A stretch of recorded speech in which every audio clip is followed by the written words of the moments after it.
Alrighty, hey, and good evening, everybody. It's Pastor Sherman Ray, and this is Christ and Culture, the show. Yeah, it's a special presentation of Christ and Culture show also, folks. And the reason why is because Pastor Tommy is not feeling good today.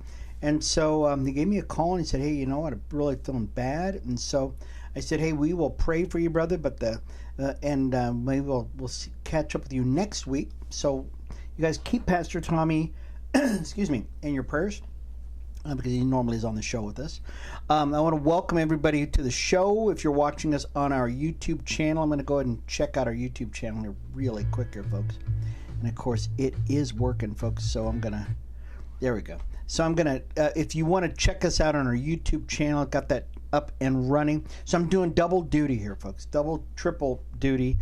So may not be able to get to any of the questions. Maybe we'll take a break here in just a couple of minutes, and then we'll check out the our YouTube channel, the chat feature. But if you'd like to, go ahead and jump on our YouTube channel. This is Christ and Culture Show. Excuse me. And also, or you can actually write to us at Christ and, but you have to spell out the word and, Christ and Culture Show at gmail.com. We'll also have this up on Spotify and Apple Podcasts a little bit later. And so I know a lot of folks have been saying, you know, Pastor, I really like the show. I'd like to be able to take this along with you. Well, just download it. Download it on, you know, Apple Podcasts. And I think you can actually download it here on YouTube. If you've got some special things going on with you, you can actually do that too. So definitely do that. Interesting stuff that's going on, guys. The first article I'd like to talk to you about, it's about Hamas. Many of you heard this in SRN story, that Hamas has agreed to accept the new proposals from the Arab mediators about a ceasefire in the Gaza Strip area. And this is, many people say that it's about 98% the same thing that the Israelis proposed, you know, many months ago. Back in October 6th, about in 2023, the Hamas, attacked Israel and killed about 1,200 people, took 250 or so hostages, and has ever since then has been in locked horns with Israel. The problem is the people that are in the midst of this whole thing have been the ones being getting hurt. Yeah, the people in Gaza, the Gaza Strip area, they're the ones that have been getting hurt the most. And as of today, 62,000 Palestinians have died as a result of this. 22 months of war, and President Trump has basically said, look, guys, you know, the only way this is going to end, and this is the same thing with Bibi Netanyahu said the same thing, he said the only way this is going to end is if Hamas is gone, completely gone. Now here's the story on Hamas, though, and many of you don't know who Hamas is, and maybe some of you do. But Hamas is a terrorist organization, and they were funded by Iran, they're basically a proxy of Iran, who's been trying to basically wipe the earth clean of Israel. And they came up against Israel this time, and they got the bulls by the horn. And here's the interesting thing about it is Israel said, look, we're not playing with you. The 1,200 people that were killed as a result of this October 7th attack on them, the largest number of people that were killed since the Holocaust. If you could imagine the same number of people killed in America, it'd be about 30,000 people who would have died. So this was a remarkable thing, and it was not not taken lightly. The problem we have now, though, is that because of the war that has followed since this whole thing started, Israel has gone full bore on this whole thing, and they've been just bombarding the Gaza Strip in an effort to get back the hostages. At this point, we've gotten back all the American hostages, but there are still about 50 or so Israelis that are still stuck beneath the ground in Gaza. The Hamas leadership has said, you know, maybe we'll give you back 5, maybe we'll give you back 10. And as every single time they do something like that, it seems to me that that these folks are just kind of playing this out. And why they don't why the people of of Gaza don't stand up and say something is infuriating. I mean, it's literally infuriating that they are the ones who are suffering the most about this. And if you don't believe me, all you've got to do is take a look at Gaza and see it's a hellscape. I don't know if there's a better way of putting it. There are no standing buildings. There's no running water. There's no green. It's all bombed out shells of homes. President Trump wanted to go over to Gaza, and he looked at it and he said, "Oh my gosh, this place is right by the sea. It should be a resort. It should be something great here." But it's not. It's a hellscape. And so now, months later, 22 months since the beginning of this incursion, this justified a righteous war by Israel, because all Israel was just kind of sitting around its home and enjoying the blessings of God, since they are God's chosen people. They were attacked by Hamas. It was a sunny day, and all of a sudden they got attacked. Not only just attacked, but women, children, killed, murdered as a result of the Hamas attacks. And now Bibi Netanyahu is doing something that most people are never hear of. They're feeding the refugees that still remain in Gaza. And the world looks at this and the world says, you aren't doing enough. Well, wait a minute. The last time I checked, when you go to war with somebody, you didn't help them. You didn't feed them. Certainly you did not give them medical attention. And yet the world looks at Israel right now and they're saying, this is a horrible thing. Well, wait a minute. Israel didn't start this thing. Israel didn't start this fight. Israel is the ones who were attacked by Hamas. Israel was attacked by the Palestinians. Once again, Israel was attacked by our neighbor who doesn't want Israel to exist. And the world, literally the world, is looking at Israel like they're the bad guys in this whole thing. And this is really kind of a scary thing. Thank God for President Trump, because President Trump basically said, look, you know what? We stand by Israel. We stand by God's people.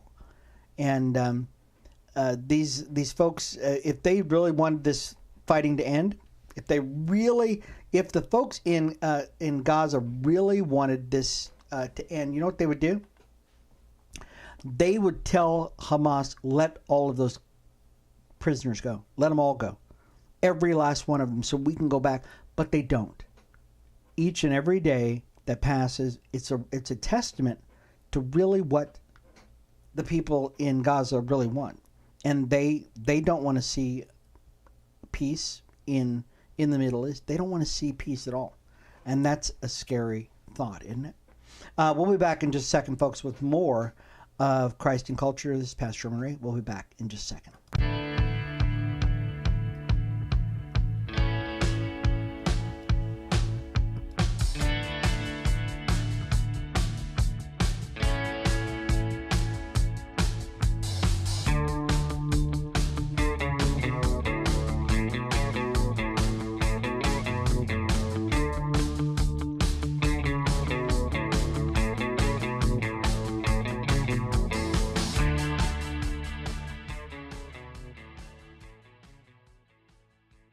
All right, and we are back, folks. This is Pastor Sherman Ray, and this is Christ and Culture.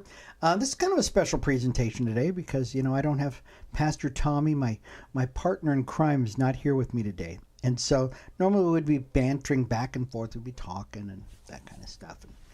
But today he's not here, so I'm holding down the fort by myself. But fear not, folks. Fear not. I do this for a living. I talk for a living, so I could probably do this, and you could ask Pastor Tommy. I could do this all day long, guys. That's what I do.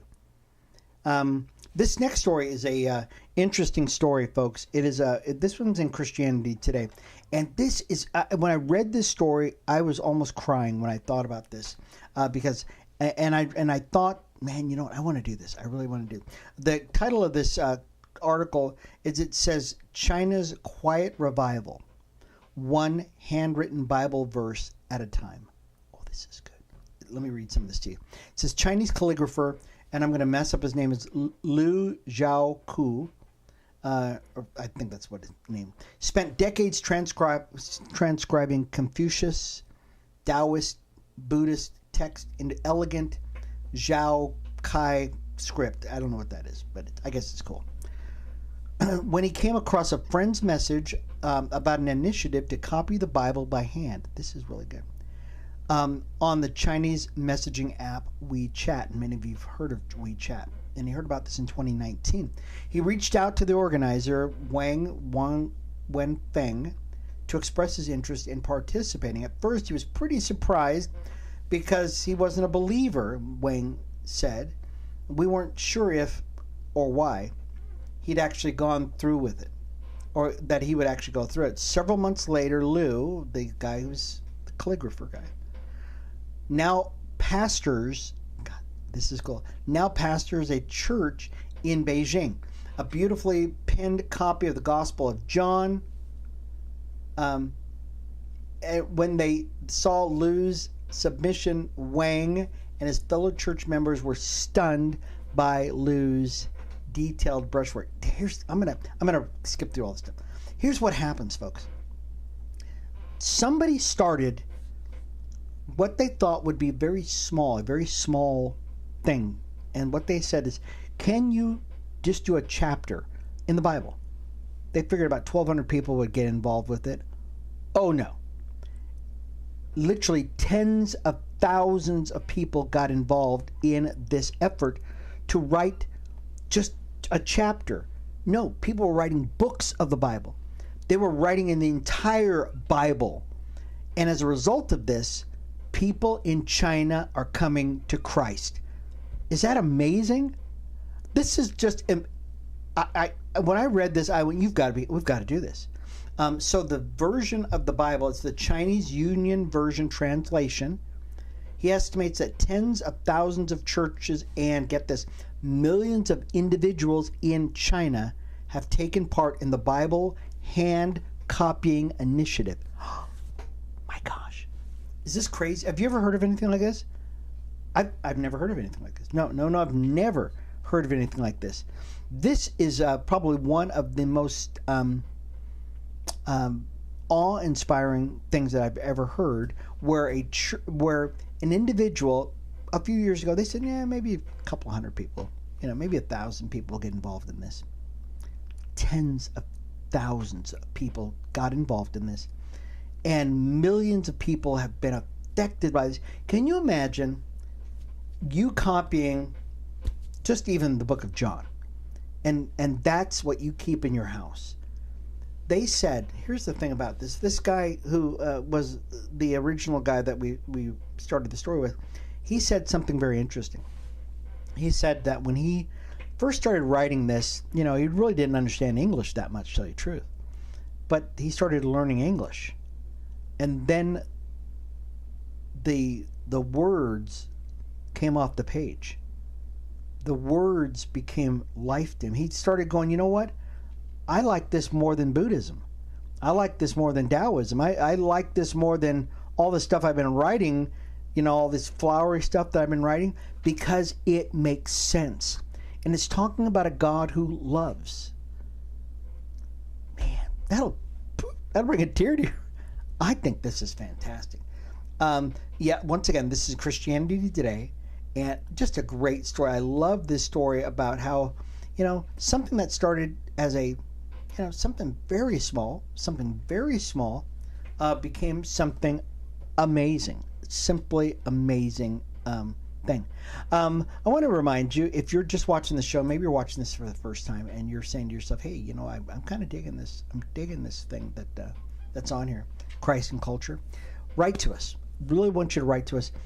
And if you see the video, subscribe to the video, like the video, make comment to us. Let us know that what we're doing is something that that's speaking to you. Okay, or you can write to us at christandcultureshow@gmail.com. Also, you can actually get this show on Apple Podcast, Spotify. Love to get it to you. Love to get it in your hands. There's a New York Post story, and this New York Post story is about, and the title to this one says Brooklyn Brooklyn Pols, P-O-L-S, call for active war on feds. Brooklyn politicals, okay? A pathetic new low in New York politics. You've got to get this, okay? Wacko Brooklyn politicians want New York to declare war on the U.S. government by turning off the power, get this, to 26 Federal Plaza. You could not make this up. Assemblyman Robert Carroll, City Councilman Justin Bronin, claim it's the only way to counter the soft launch of a fascistic regime. And this is how far Democrats are going to go. This is how far, these political types are going to go. Carroll, who's a Democrat out of Park Slope, and Brannon, a Democrat out of Bay Ridge, are mad about this. They say that ICE is detaining illegal migrants or illegal aliens for deportation inside of Jacob Javits building. Okay, inside of the Jacob Javits building, there's actually a detention facility, which houses the Social Security Administration, HUD, and other buildings. And so they say their solution to this whole thing is to have city government lay siege to force the feds to release the criminal aliens being held illegally. Okay, so this doesn't make any sense. I'm going to break through the minutiae here.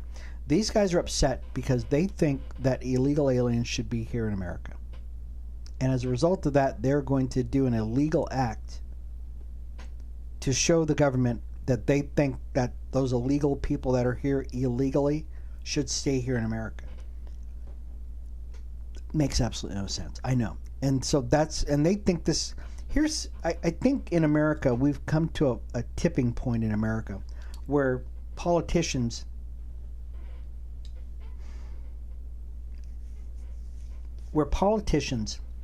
go to extreme lengths to show how stupid they are, to show how evil they are.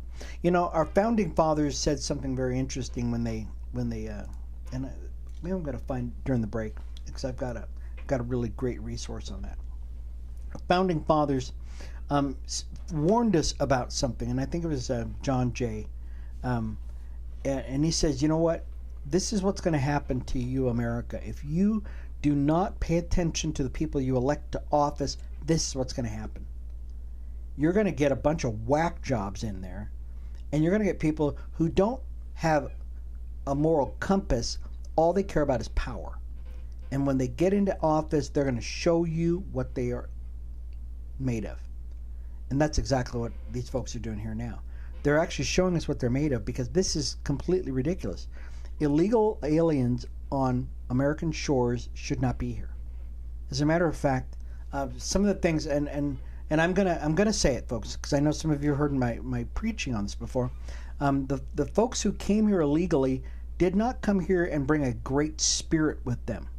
They brought a spirit of division with them. They brought a spirit of death with them. They brought all these bad things with them from the countries that they came from.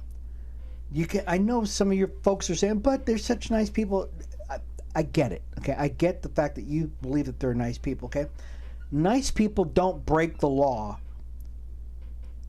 and refuse to follow the laws of a sovereign nation.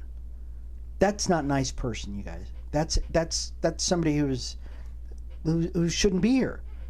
And for you as a politician, somebody who swore on the Bible, you swore on the Bible that you would uphold the rules of this country. How dare you? How dare you go out of your way to break the laws of this nation? You need to leave. You city councilmen, you governors, you politicians who you go out of your way to break the laws and help other people break the laws of our country. There's a story about this lady in Boston. She's doing the same, the mayor of Boston. She's doing the same thing. Pam Bondi is sent them all a note, sent 30 locales this note about sanctuary states, sanctuary cities. And these sanctuary cities, for those of you who may not be familiar with it, they're saying that we are going to break the laws of our nation. because we're going to not work with federal law officials in taking people out of our communities who have broken our laws. That's what a sanctuary state is. They basically say we're going to help people who have broken the law already in our country we're going to hide them from you. We're not going to let you take them and get them out of the country. And so they're aiding and abetting people. So Pam Bondi sent a note to these folks. Most recent one is the mayor of Boston, who basically said, she thumbed her nose at him. She goes, we're not doing it. They had a mariachi group come up and start singing. And I think to myself, this is, the problem we have here is that the American people were not paying attention. We are at fault for this, guys. We have to blame ourselves for this. Not everybody, especially the people that are probably watching this because you're paying attention, okay? But the people who didn't pay attention. You didn't pay attention to who was running. You didn't pay attention to what was going on in your country. And you didn't pay attention to the ramifications of what was going to happen by you electing some yahoo who was, one, not a Christian, one, didn't believe in the Constitution, and doesn't believe in laws. You allow these people to get in office, and I'm like, oh my God, what is wrong with you folks? And then you wonder why these things happen. And you wonder why women running down the street, they're going on a jog in the morning, they get grabbed by some guy and they get raped. And so now you've got these folks in Brooklyn, they're saying we're going to turn off the water. We're going to turn off the water to these federal officials just to push back on them. And I'm hoping what happens as a result of this is that they get arrested. I really do. I don't think they understand the supremacy clause, where the federal government actually has reigned supreme on this thing. Yeah, it's kind of like during the civil rights marches, and you had governors. You had these, governors of these particular states saying, "I'm not going to let black people free." Well, here's the federal government trumps you. You can't just say, "Well, we're not going to do it." You have to do it because the federal laws trump local laws or state laws. Okay. Let's take a really quick break here, folks. We're going to be back in just a minute. This is Pastor Sherman Ray, and this is Christ and Culture Show. We'll be back in just a minute. Okay. Stay tuned.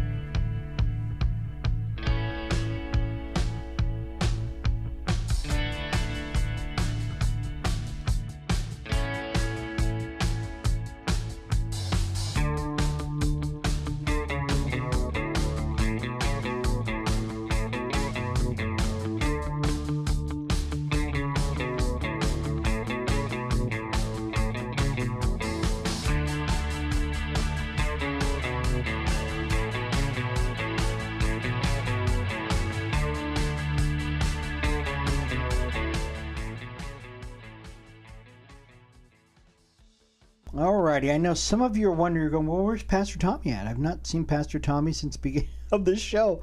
Well, Pastor Tommy is not here today, you guys. He's not feeling good. Would you pray for Pastor Tommy? And because he's under the weather today. And so normally on the show, for some of you who are just watching this for the first time, maybe, the co-host for our show, Pastor Tommy Allums, is here. He normally talks a lot, but he talks so much. And we miss him. He's hurting a little bit. So I said, hey, Tommy, you go ahead and take the day off. And we'll push on with what's going on in the world of news. And I hope that you're getting something out of this, guys. I really do. Christ and Culture, we've been on for about a couple of years now. This is our third season of the show. And what we do is we talk to you about what's going on in the culture and how Christians should actually be participating, praying, maybe give you prayer direction on what we should be doing as a people. So I hope that this helps you out a lot. Many of you know this is the biggest one. This is the biggest story. This is an AP story, and it's about President Trump. Many of you know about this over the weekend. Met with Vladimir Putin, and met with him in Alaska, and many people, and President Trump said he said, if in the first 2 minutes I'm going to know if he's going to be serious about it. Putin Putin is the president of Russia. They have been they invaded Ukraine a couple of years ago and have been steadily just inch by inch taking territory in that sovereign nation. And the world has been looking at it going, oh my gosh, America has spent billions of dollars in Ukraine trying to help them with their war effort. And President Trump has said, if you get me back in office, I'm going to stop this thing. I'm going to make sure this. And every week we hear the same thing over and over again. He's going, there's thousands of people being killed every week in this war, this senseless war. And so the Russians by now have lost almost, I think it's been about 1 million people they've lost. 5,000 a week now by last estimations or estimates. And so President Putin called President Trump up and said, hey, I want to meet with you. Maybe we can talk about ending this thing. So he did. He met with him on Friday. President Trump said, look, this guy's been jerking me around, and I don't like this. I don't like being jerked around. And if he doesn't come correct, we're going to have problems. We're really going to have problems with this. And as a matter of fact, I'm going to probably know in the first couple of minutes. And if he's not going to play ball with me, I'm just going to turn around and leave. 3 hours later, this meeting that happened in Alaska. 3 hours later, the president came out with President Putin and said, hey, we've made some good strides. We're setting up a second meeting now with President Zelensky. President Trump said, I'm going to be meeting with the Europeans, and then I'm going to meet with Mr. Zelensky. I can't make any decisions for Mr. Zelensky. So, and people are going, oh, this is not good because he didn't tell us what they came up with. He goes, well, this is not our war. The war is between Russia and Ukraine. It's not against America. America has no dog in this, for lack of a better word. But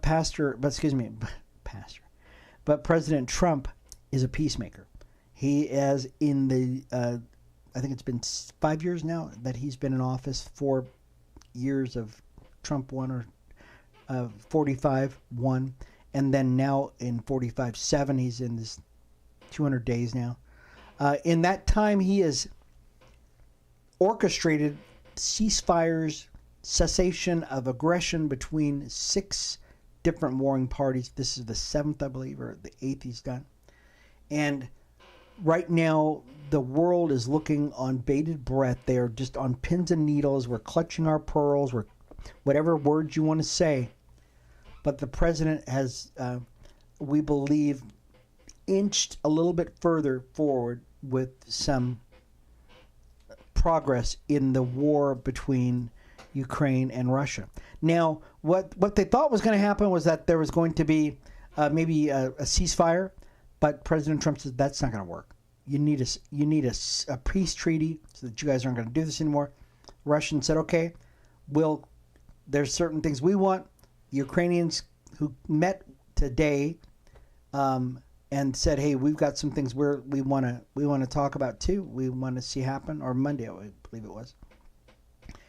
And so this AP story basically, and I'm going to read just a little bit of it, says, U.S. President Trump says he called Russian President Vladimir Putin and began to arrange a meeting between Putin and Ukrainian President Volodymyr Zelensky. Critical step towards bringing a possible end to Russia's war on Ukraine. Trump said the meeting's location will be determined later. So, here's the interesting thing about it, is that there might be, Zelensky met with the president, our president, President Trump, and 5 or 6 different, maybe even more, European leaders, France, Germany, places like that. And worked out a series of conditions that the Ukrainians said that they feel good about. Because the Ukrainians said, guess what? We will cease aggressions because the Ukrainians are bombing the crap out of Russia too. I know that's not very pastor-like, but that's what's going on. The Russians are not getting out of this, unscathed. The Russians have been losing a lot of guys. I mean, the Russians have lost, I think this year alone, 450,000 men. That's a lot of guys. 5,000 people are dying every week, man. So, they said they want security guarantees. And so,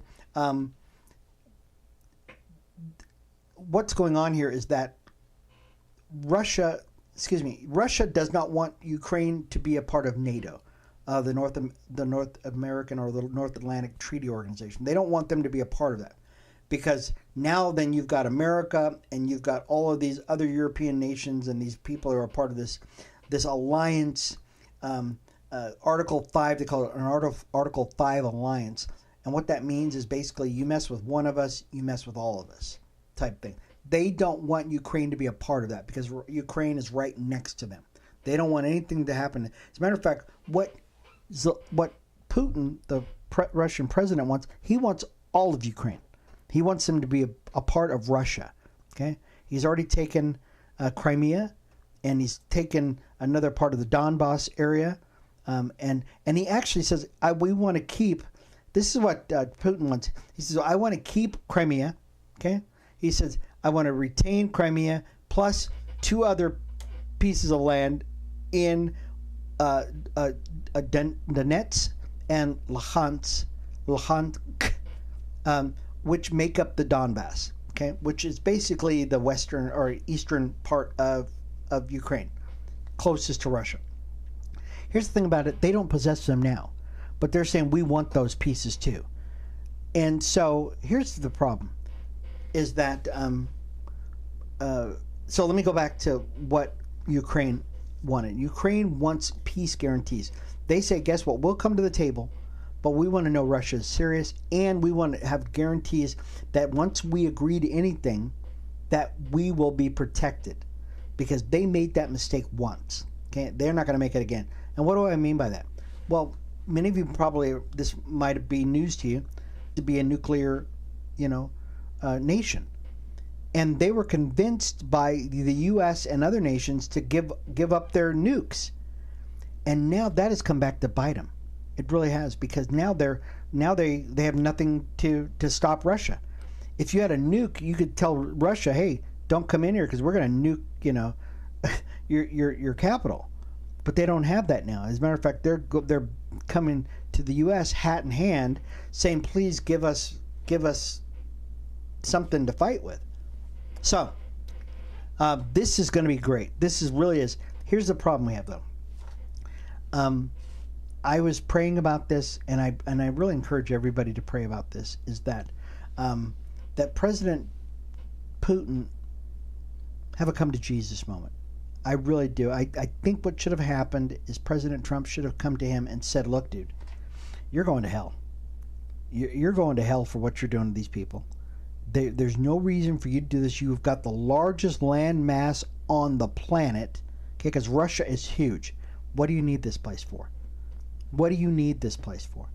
You could do whatever you want with all that stuff you've got there, but you want this place too.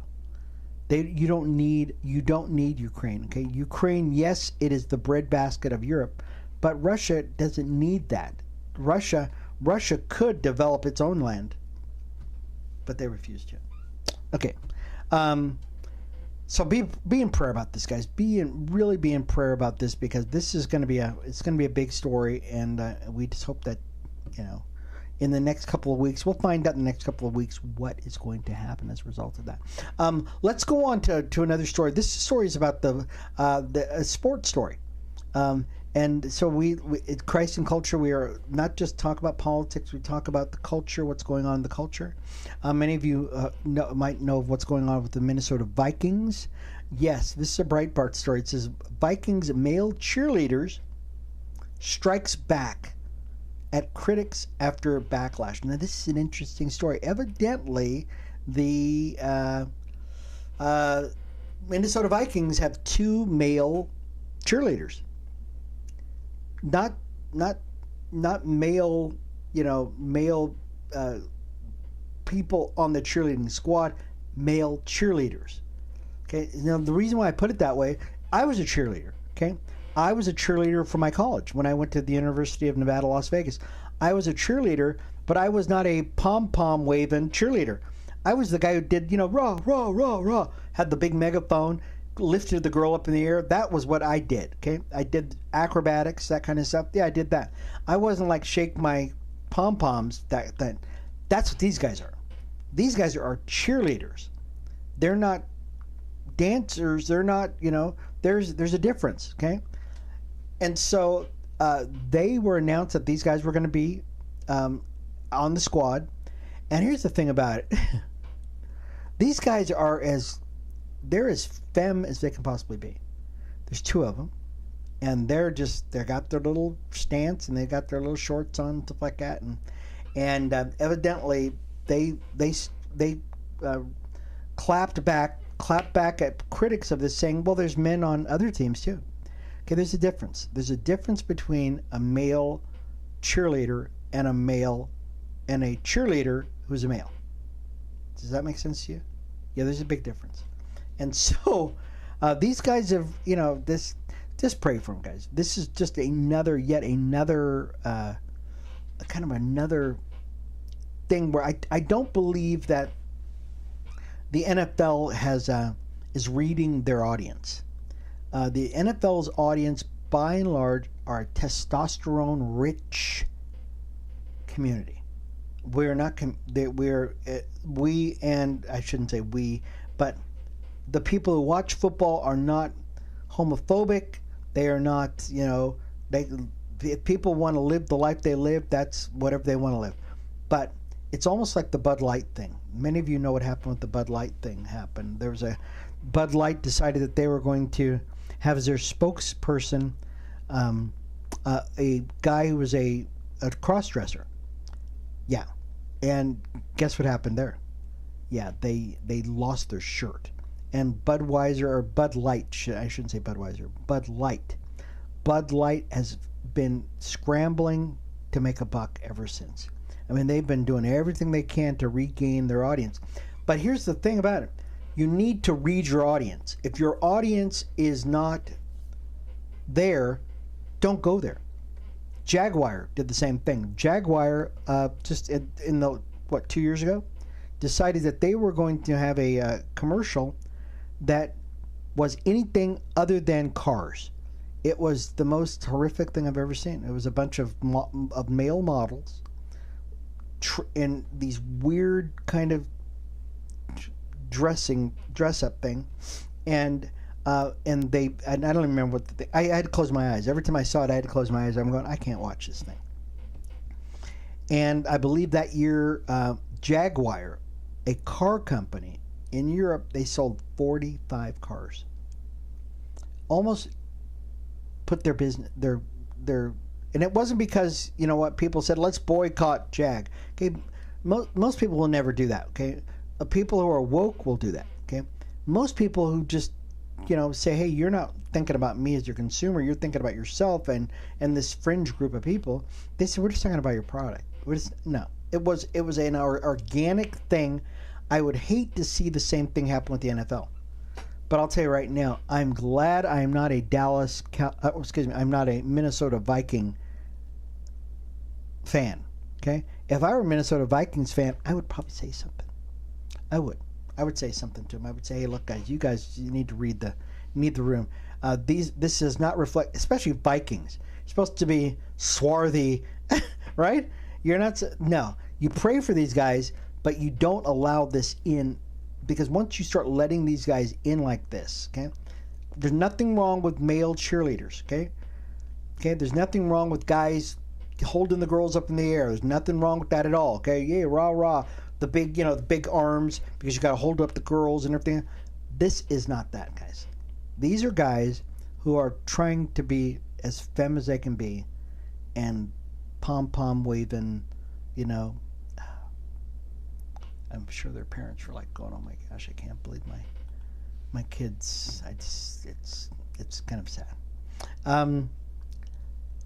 Let's see. Oh, let's do this before we take a break. Many of you know about this story. And it's almost coming to an end. We pray in Texas. Texas legislature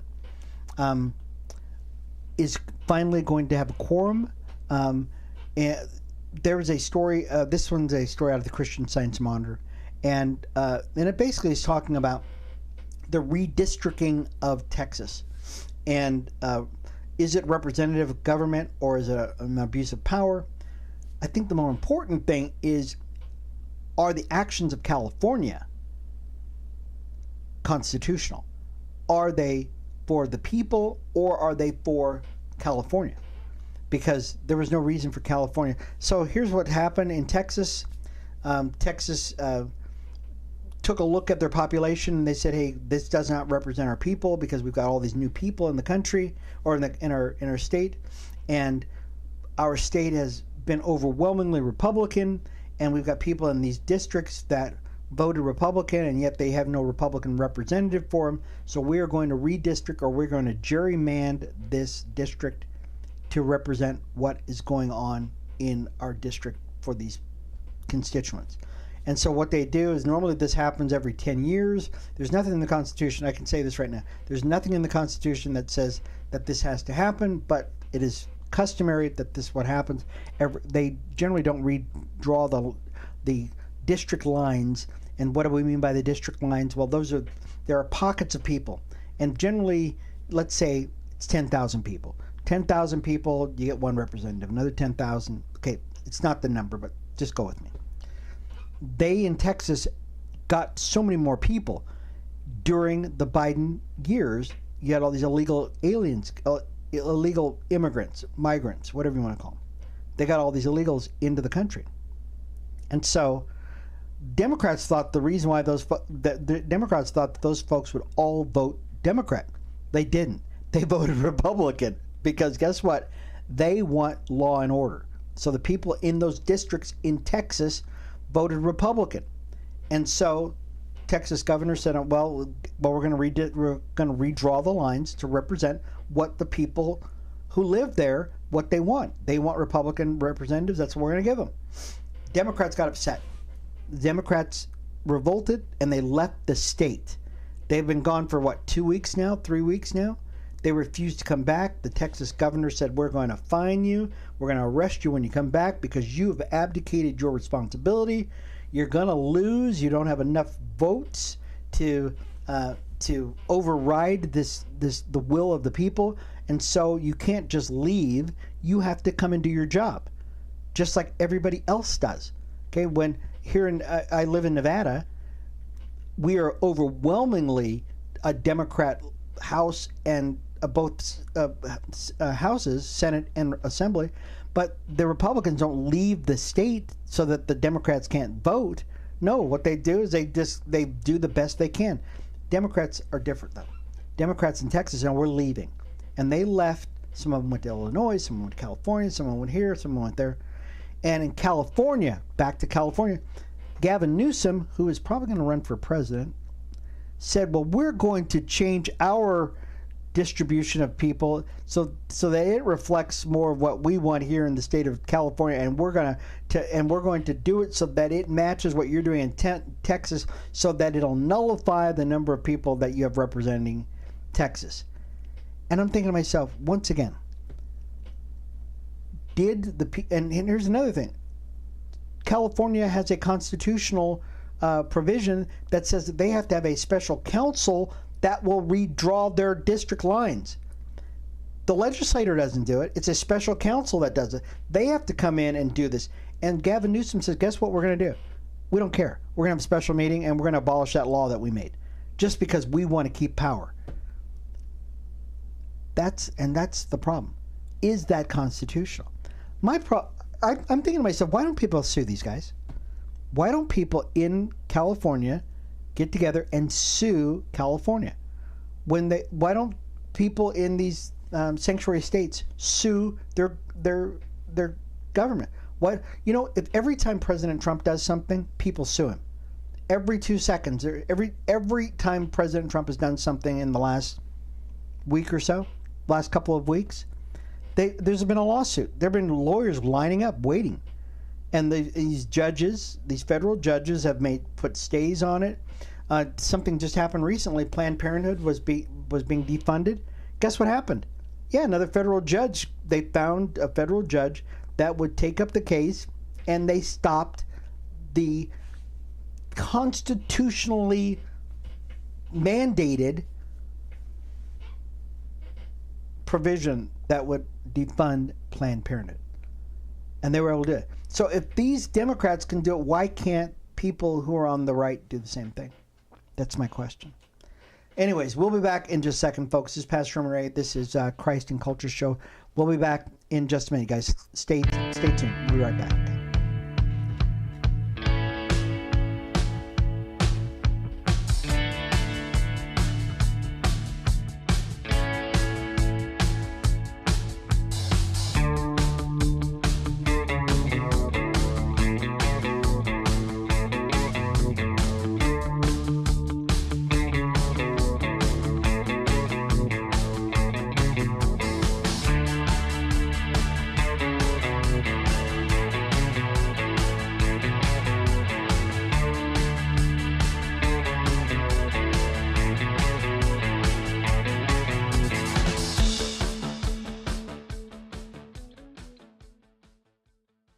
All right, we are back, folks, and I want to let you guys know, some of you are going to be watching this broadcast on our YouTube channel, but did you know that you can also watch Christ and Culture on Godstream TV? Oh yeah, there's we started a YouTube-like channel. I shouldn't say YouTube channel, because it's really not a YouTube channel at all. It's a Godstream channel. It's a Godstream TV. It's more like TBN or that kind of thing. And you can watch Christ and Culture seasons 1, 2, and part of 3, because we're in 3 right now. We've got tons of shows on there, and you can watch it. Just go to godstreamtv.com. godstreamtv.com. We also have another show that we're going to be more and more active with in the next couple of months, and it's called In God We Still Trust. Yeah, In God We Still Trust. It's just it's wonderful. You can actually follow that on Facebook, Instagram, YouTube, that kind of stuff too. It's just it's wonderful. It's really good, and it really talks about the founding fathers and how the founding fathers really got what they felt was like, what they felt America was like, and we get into that even more. So I hope that you were able to check that out. This is a great story here, folks, and I've not been able to bring this up because it's just, oh, there it goes. It finally came up. This story, I think, is going to make a lot of people happy. I really do. The Trump administration, this is a story about One American News. Trump announces effort to abolish mail-in voting for federal elections. Elections can never be honest in mail-in ballots, he says. President Donald Trump has vowed to end the use of mail-in ballots, labeling them a scam. I think he's right. While pleading to restore honesty and integrity to our elections. And he posted this on Truth Social. And this is what he said. He says, I'm going to lead a movement to get rid of all mail-in ballots. And also, while we're at it, highly inaccurate, very expensive, seriously controversial. You can tell this is President Trump because this is that way he speaks. And seriously controversial voting machines. That's what he wants to get rid of, these two, which cost 10 times more than accurate and sophisticated watermark paper, which is faster and leaves no doubt at the end of the evening as to who won or who lost on the election day. And here's the thing about it. I don't think anybody would ever argue with the president that to try to work with dangling chads, that kind of stuff, is much easier than it is to these machines. Yeah, some of these machines are ridiculous. To the point where an election that happens on Friday you may not know the results of it until the following Friday, if you're lucky. Oh, wait a minute, unless they're mail-in ballots. Then it might be weeks later because there's people in, Honolulu or whatever it is, okay? So there have been many, I'm not going to say conspiracy theories because they generally tend to be true, that come to the realization that President Trump, when he says something, it's generally based upon fact. He knows things. I don't know whether he's got a prophet, right? Does he have a Samuel? Maybe he's got a Samuel that's kind of hanging out with him, right? He's got a Samuel who's saying, President Trump, there's something going on here or something like that. I don't know, but we do know this: he tends to be right all the time. He was right on the Russia thing. He's right on the Epstein thing right now, even though people are saying that he's a part of the Epstein thing. Even the people who were a part of Bill Barr came on TV and he's talking about this, and he said there's nothing there. As a matter of fact, he had nothing to do with the Epstein thing, because if he did, guess what would happen? Biden would have brought that out a long time ago. Yeah, Biden and those guys have been after President Trump for a long time, and they would have definitely brought this out. So that's how you know. That's really how you know that he had nothing to do with the whole Epstein thing. But I get back to the mail-in ballots. They found out that some of the machines could be tampered with, that people were ballot harvesting. Yeah, many of you know about this whole ballot harvesting thing. They had stories and exposés on the people who did these things. Some of these people went to jail for the things that they're doing. Not only did these people ballot harvest, but when they're at the voting places after they picked up all of these mail-in, they were throwing away ballots. So many of you never know, some of your votes may have never counted. And so President Trump says, we're done with that. We are just completely done with that. So I'm very excited about, that this is going to be something great. There was another story. I just got a couple more stories, guys. Now, once again, some of you folks were wondering where Pastor Tommy's at. Once again, I want you to pray for Pastor Tommy. Pastor Tommy Allums has been a part of this show. He's still a part of the show. Yes, he's still a part of this show, folks. But he's just sick today. Okay, so he's sick today, and so we said, Pastor Tommy, just go to sleep, and you'll be fine. Okay, we'll take care of this. But keep praying for him. He will be back next week. Okay. This story is out of News Nation. I generally don't do any stories out of News Nation, but I thought this was actually a pretty good story. Kentucky driver's license fraud scheme. There's a fraud scheme. This is terrible. Targeting migrants, said an ex-clerk. He says a former Kentucky driver's license clerk says she was fired after reporting a scheme in which employees sold, get this, fraudulent driver's licenses to migrants or immigrants or illegals for $200 a piece, according to a whistleblower. Okay, Melissa Moorman, Moorman, worked at Louisville's NIA Center Licensing Bureau, or a branch there, through Quantum Solutions, a staffing contractor. And she claims the illegal operation occurred 4 to 5 times a day for at least 2 years across multiple state branches. Employees were being paid under the table. Immediately, I let my supervisor know, and guess what happened? Okay, the scheme involved, nothing happened. The scheme involved using fake documents, including Social Security cards, birth certificates, to issue licenses to immigrants illegally living in the U.S. That means illegal aliens were here, who never took a required test. Not only did they not take a test, but they were here illegally. Employees bypass federal Homeland Security background checks by processing transactions under other employees' logins. Somebody's got to go to jail. I mean, somebody's got to go to jail this. Let me read just a little bit more. Okay. In October 2024, Moorman and her supervisor wrote to the Kentucky Transportation Cabinet reporting the fraud. 2 workers she identified were fired in late 2024. After speaking with a detective in 2025, Moorman was terminated the same day. Wow. So, she was good. She was a whistleblower. She got fired. There's something wrong here, guys. There's something seriously wrong with this story. Why would she? And I hope she gets a lawyer. I really do. Because guess what? The state has revoked nearly 2,000 driver's licenses amid the fraud investigation.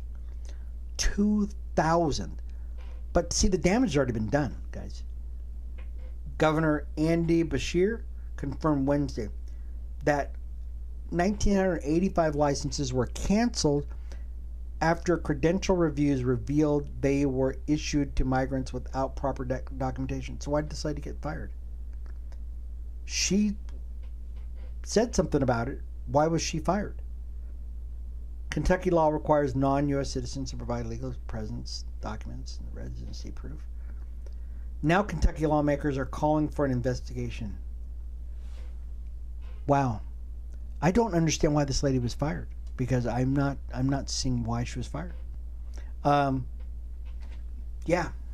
This is big. And why, I don't know. I think this is what gets to the I think this is getting to the crux of the problem here. Is we have in America, we've lost our moral foundation.